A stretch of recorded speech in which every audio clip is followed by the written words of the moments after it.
Eh bien bonjour mes chers élèves, aujourd'hui comment faire un dégradé? Une petite demande de l'une de vos camarades. Alors dans un premier temps, un dégradé, je vais choisir trois couleurs, de la plus claire à la plus foncée. J'ai dessiné trois formes simples, un rectangle, une sphère et une lettre.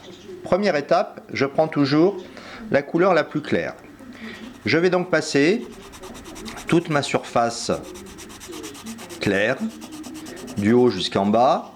Alors comme moi, vous avez vu, j'ai d'abord pris un marqueur pour tracer mes formes. Vous prendrez un crayon papier comme d'habitude.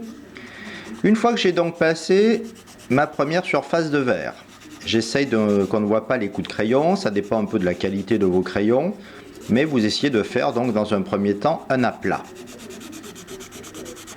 À partir de là, vous dites que vous allez faire vos dégradés du haut vers le bas.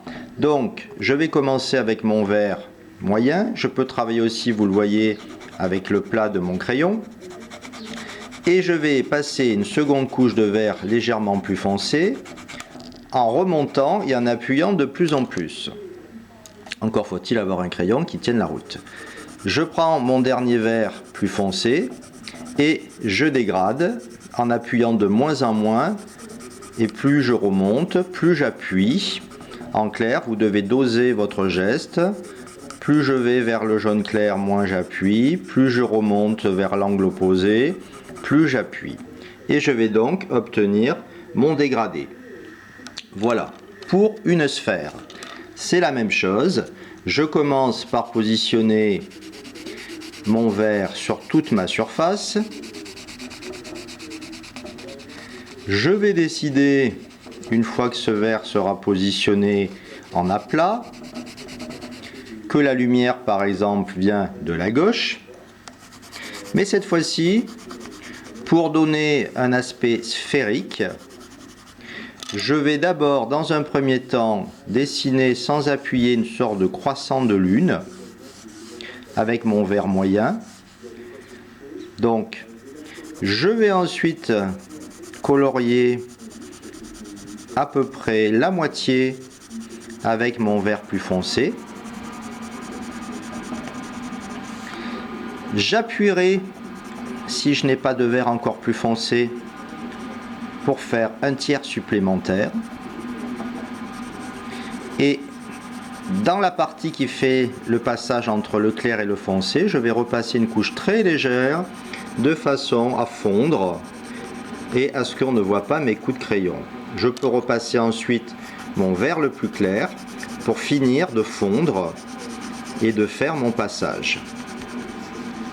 Pour accentuer l'ombre, la sphère, je vais forcer un tout petit peu plus après en crayonnant, en suivant la forme que j'ai dessinée, de façon à donner cet effet 3D. Voilà, et plus je remonte vers le jaune, vous voyez que je fais un crayonnage qui reprend la forme du cercle, pour fondre de plus en plus, et avoir donc mon effet 3D. Je pourrais, si je voulais accentuer cet effet d'éclairage, rajouter ici au blanco un peu de blanc, ou prendre aussi ma gomme pour ajouter un effet d'éclaircissement. Donc ensuite, eh bien, je peux appliquer ce dégradé à des lettres. Ça sera là aussi la même chose. Je vais changer un petit peu de couleur. On va partir sur du jaune. Donc même chose ici pour une lettre. Je commence par positionner la totalité de mon jaune. Ensuite, je prends mon orange à l'opposé. Je vais commencer à faire mon dégradé et en appuyant de moins en moins quand je redescends dans mon jaune.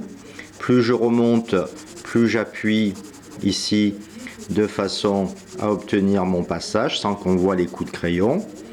Et je finis donc par mon rouge, toujours en commençant à l'opposé, de façon à forcer mon dégradé. Et plus je vais dans le jaune, moins j'appuie.